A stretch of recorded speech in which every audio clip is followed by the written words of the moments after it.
안녕하세요. 책 읽어주는 애제 강미경입니다. 혹시 오랫동안 가난과 빚 문제로 고통당하고 계신가요?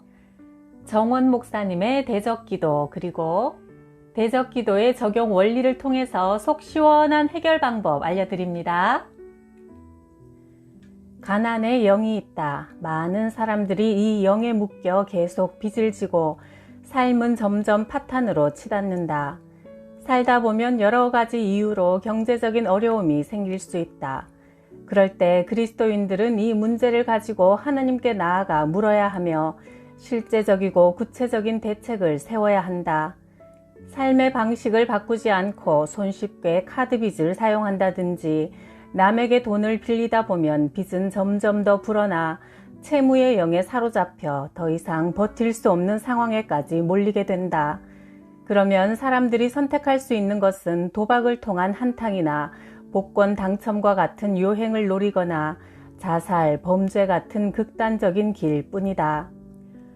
경식 형제는 오랫동안 교회를 다녔지만 영적인 세계를 알지 못해 삶에는 많은 묶임과 눌림이 있었다. 서울대에 다녔으나 공부도 거의 하지 않아 학점도 엉망이었고 무절제한 소비 생활로 빚도 많았고 마음먹은 것을 잠시 하다가 곧 그만두는 무기력한 삶의 연속으로 거의 폐인에 가까운 삶을 살았다.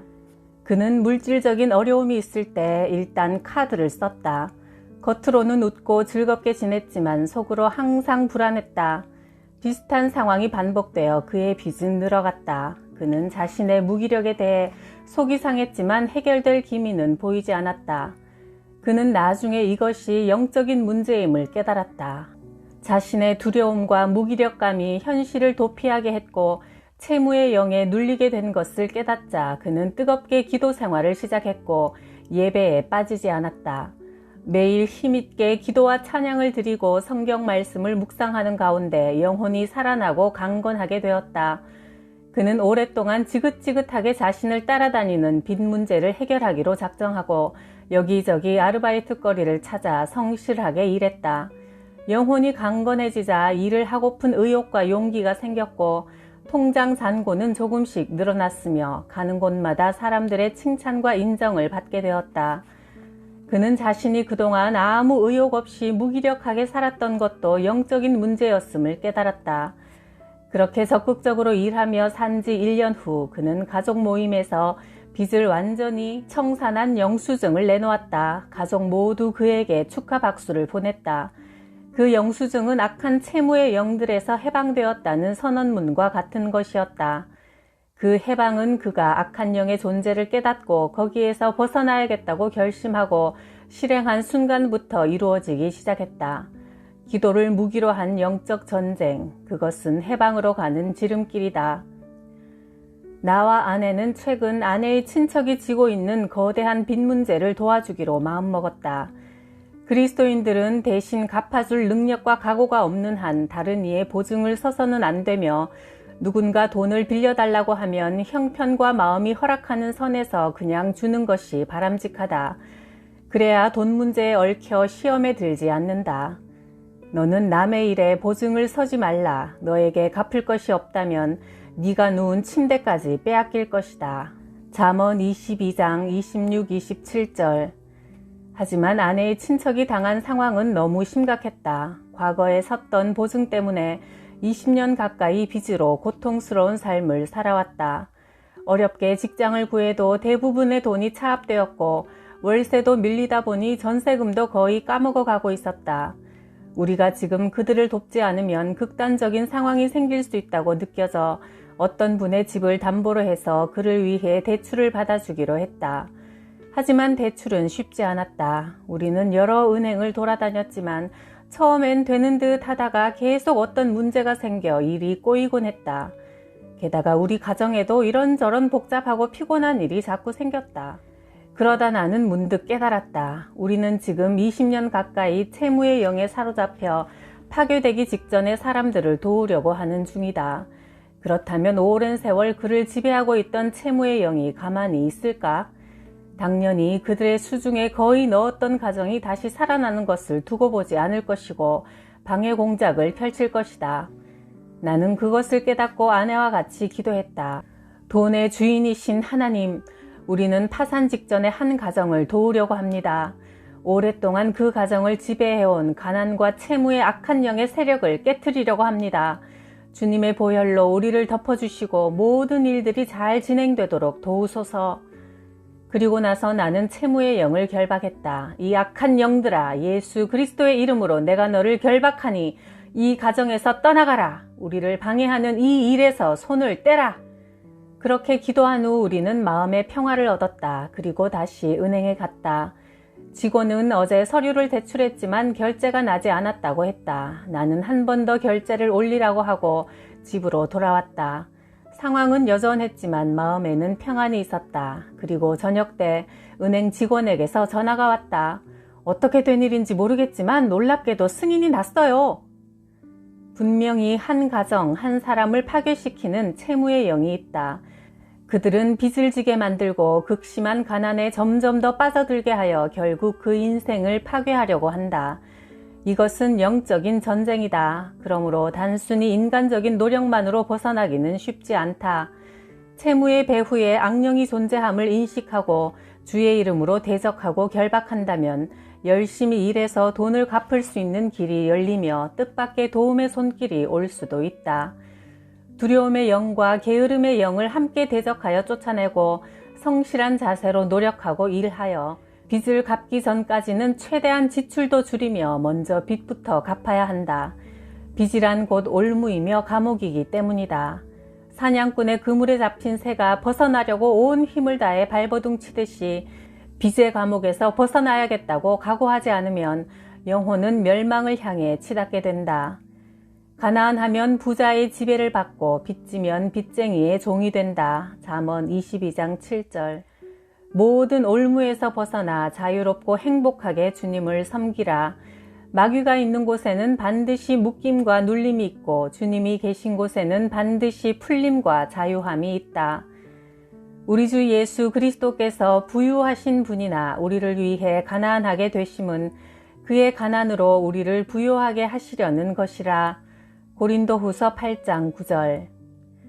하나님을 경외하는 사람, 겸손한 사람이 받을 보상은 재물과 영광과 장수다.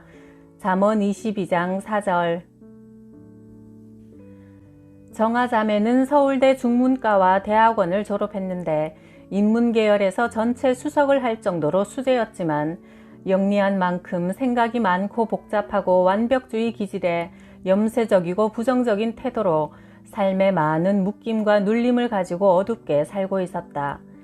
그녀는 주님의 살아계신 임재를 경험하고 뜨거운 기도 생활을 통해 지금은 삶의 많은 부분에서 승리와 자유를 누리며 신학을 공부해 전도사가 되었는데 그녀의 간증이다. 내가 중학교에 다닐 때 아버지의 건강이 나빠져 거의 움직이지 못하고 알아 누우시면서 가정에 심각한 경제적인 어려움이 있었다. 집을 새로 지어 세를 놓아 생활을 이어가려고 했지만 건축업자에게 사기를 당해 도리어 엄청난 빚을 뒤집어 쓰게 되었고 이 빚이 도무지 해결될 기미가 보이지 않았다. 게다가 IMF까지 터지는 바람에 집값이 폭락하여 아무리 헐값에 내놓아도 집이 팔리지 않아 경매에 넘어갈 위기에 처하게 되었다. 나는 고등학교를 졸업하자마자 아르바이트를 시작하여 미친 듯이 일했고 어머니도 몸을 아끼지 않고 온갖 일을 하다가 몸이 심하게 상하는 지경에 이르렀다. 오빠와 남동생도 학비와 생활비 부족을 메꾸려고 카드를 사용하다가 결국 빚에 시달리게 되었다. 이자에 이자가 붙으면서 빚더미는 상상을 초월하는 금액으로 늘어가기 시작했다.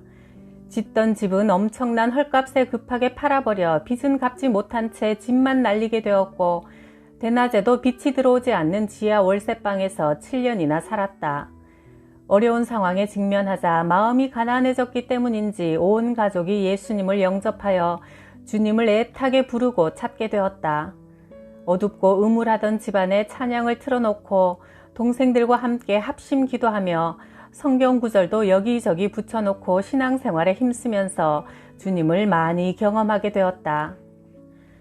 그러나 재정 문제에 대해 기도하는 것은 이기적이고 기복적인 것으로만 생각하고 다시 생활에 여유가 생기면 주님을 멀리하게 되지 않을까 하는 두려움과 그냥 고통을 짊어지고 십자가의 길을 걸으면서 프란시스코 성자처럼 청빈하고 가난한 삶을 사는 것만이 주님을 기쁘시게 하는 것이라고 생각하고 있었다. 그러다가 정원 목사님과 사모님 그리고 몇몇 집사님, 전도사님들과 함께 점심 식사를 하러 작은 식당에 들렀던 어느 날 먹고 싶은 것을 고르라고 메뉴판을 주셨는데 음식값이 다 너무 비쌌다. 나는 평소에 늘 그래왔듯이 습관처럼 가장 싼 것을 시켰다. 그 모습을 조용히 지켜보고 계시던 목사님이 너무나 충격적인 말씀을 하셨다. 돈 쓰는 것을 지나치게 아까워하고 매사에 벌벌 떠는 것은 풍성함의 의식이 없기 때문이에요. 그런 삶의 태도는 가난의 영을 불러옵니다. 자신만 가난하게 살 뿐 아니라 가는 곳마다 가난의 기운을 나누어 주게 되지요. 나는 갑자기 뒤통수를 얻어맞은 듯 띵해졌다. 그런데 사모님도 이런 말씀을 하셨다. 우리도 목회하면서 재정적으로 많이 힘들었지만 워낙 즐겁게 웃으며 살고 손님들이 오시면 항상 풍성하게 대접했기 때문에 사람들은 우리가 다 잘 사는 줄로 생각했어요. 마지막 남아있는 1,000원으로 손님 대접할 과일을 사올 때도 있었지만 그런 상황에서도 아무 걱정이 안 되고 늘 풍성한 마음이 있었답니다. 그런데 돌아보면 아무리 힘들었어도 꼭 필요할 때는 하나님이 쓸 만큼 채워주셔서 우리는 늘 부자인 것처럼 착각하고 살았지요. 즐겁게 얘기하시는 목사님과 사모님의 모습을 보면서 나는 큰 충격을 받았다. 나는 항상 후배들 밥 한 끼 사주는 것도 아까워서 부들부들 떨고 1,000원 한 장 쓰는 것도 무서워했는데 이제 나도 베풀고 나누며 누리면서 풍성하게 살고 싶다는 생각이 처음으로 들었다. 나도 모르게 내 안에 뿌리 깊게 자리 잡고 있던 이원론적인 사고방식, 돈은 세속적인 것이어서 주님께 구하면 안 된다. 영적인 것만 구하고 물질적인 것은 구하면 안 된다는 편협한 생각이 바뀌기 시작했다. 그리고 비로소 집안의 재정 문제를 놓고 가난의 영을 대적하는 기도에 돌입했다. 채무의 영, 가난의 영, 거짓의 영들을 박살내고 깨부수는 신나는 대적 기도를 해나가는 동안 몇 가지 놀라운 일이 일어났다. 영세민 전세금 대출이 가능해져 좁은 반지하의 월세집에서 방이 3개나 있는 집으로 이사가게 되었다. 사실 우리가 가진 돈으로 방 3칸짜리 집을 구한다는 것은 터무니없는 일이었다. 하루 종일 돌아다녀도 적당한 집을 구할 수 없어 그냥 포기하고 돌아오다가 마지막에 들린 부동산에서 바로 얼마 전 급매로 헐값에 나온 집을 소개해 주었다. 그 집에 가보니 집의 위치나 크기가 우리가 원하는 것과 꼭 맞아떨어졌다. 안방에 큰 창문을 열면 파란 하늘과 북한산이 훤하게 보였다. 하나님이 우리를 위해 예비하신 집이라는 확신이 들어 바로 그날 계약하고 이사를 준비하면서 오빠와 남동생은 그동안 고이고이 아껴오던 비디오, 만화, 장난감 등 예수님과 관련 없는 모든 물건들을 다 태우며 선포했다. 더럽고 악한 귀신들아, 다 떠나가라! 주님, 우리 마음과 삶을 정결하게 해주세요. 새 집에 도착한 우리 가족은 포도주스와 빵으로 성찬식을 나누었다. 우리 온 가족이 앞으로 성령 충만하여 오직 예수님만 섬기게 해달라고, 이제 새로운 집에서 풍성한 새 삶을 시작하게 해달라고 기도하면서 우리는 다 같이 부둥켜 안고 펑펑 울었다. 나는 자주 옥상에 올라가 북한산을 바라보면서 기도하는데 마음이 너무나 상쾌하고 행복하다. 어머니도 옥상에 빨래를 널면서 햇살이 참 좋다고 즐거워하신다. 그동안 가난과 어둠의 영들에게 속아서 고통스럽게 살아온 것을 생각할수록 화가 난다. 이제는 늘 깨어 기도하며 악한 영을 대적하고 빛에 속한 삶, 하나님과 이웃에게 넉넉히 드리고 베풀고 나누며 자유롭고 풍성한 삶을 살리라. 아직도 많은 부분에서 전쟁이 진행 중이지만 이미 승리하신 주님을 의지하고 계속 나아갈 것이다. 현수 형제는 이렇게 고백한다. 내가 예수님을 만나기 전에 삶의 모든 부분에서 많은 묶임이 있었다. 재정에 있어서도 마찬가지였다. 그 당시엔 이게 영적인 문제인지도 몰랐다. 아버지가 아프시고 가정 형편이 어려워진 상태에서 나는 장교로 군복무를 하게 되었다. 집에선 부모님과 동생들이 밥 한 끼 먹는 것도 어려운 형편이었는데 나는 장교 월급으로 부대 동료들과 어울려 흥청망청 회식하며 돈을 낭비했다. 돈을 계획 없이 생기는 대로 함부로 쓰다 보니 빚을 자꾸 지게 되었다. 하지만 나는 별로 걱정하지 않았고 어떻게 되겠지 하는 마음이었다. 제대 후 좋은 조건의 회사에 다니며 월급을 적지 않게 받으면서도 이상하게 빚은 계속 늘어갔고 나도 모르게 그런 묶임에서 벗어날 수가 없었다. 그때는 정말 제정신이 아니었던 것 같다. 직장 생활을 하면서 전도를 받아 예수님을 알게 되었고 당시 전도사였던 여동생이 채무의 영을 결박하라는 이야기를 해주었다. 오빠, 마귀는 그 사람의 가장 약한 점을 이용해서 속이고 괴롭히고 멸망시켜 재정 문제도 그중 하나야. 무절제하게 돈을 낭비하게 하고 자꾸 빚을 져서 억눌리게 하는 악한 세력을 예수님의 이름으로 깨트리면 틀림없이 주님께서 재정 문제를 회복시켜 주실 거야. 그래서 나는 빚 문제를 해결하기 위해 과거의 잘못을 반성하고 회개하며 마귀를 대적하는 기도를 하기 시작했다. 기도하면서 철저하게 절약하고 저축하면서 빚부터 갚아나가길 3년 만에 드디어 빚을 다 갚았다. 은행을 찾아가 받은 이자 납입 상환 계산서에 완제라고 서 있는 것을 보고 얼마나 감격이 되고 행복하던지. 은행 문을 나서는데 하늘이 그렇게 아름다울 수가 없었다. 아, 주님 정말 감사합니다. 앞으로는 내 돈과 시간, 삶의 모든 부분에서 마귀의 올무에서 벗어나 오직 주님의 도구로만 쓰임받고 싶습니다. 현수 형제는 지금 주님을 사랑하는 자매와 함께 가정을 이루어 주의 일에 아낌없이 돈과 몸과 삶을 들이며 행복하게 살고 있다. 돈 문제는 영혼의 문제라는 말이 있죠. 먼저 우리의 영혼이 잘 되어 범사가 잘 되고 몸도 강건해지는 복 풍성히 누리세요. 구독, 좋아요, 댓글로 뜨겁게 응원해 주셔서 감사드려요.